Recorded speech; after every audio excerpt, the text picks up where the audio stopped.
எனக்கு ஒரே ஒரு கேள்வி, சட்டம்ங்கிறது எல்லா மக்களுக்கும் பொதுவானதானே?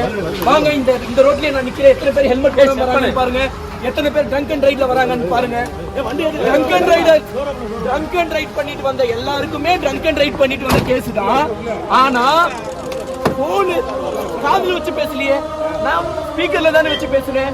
ஆனா எனக்கு யாரோட உயிருக்கு நான் பங்கு விளைவிச்சேன். போர்ச்சே கார் எடுத்துட்டு 2 பேர் எனக்கு, நான் நீதித்துறையை தான் நம்பி இருக்கேன். இப்ப நீதிபதியை தான் பார்க்க போறேன். எனக்கான நீதி எனக்கு கிடைக்கணும். அப்ப எதுக்கு வளரணும்?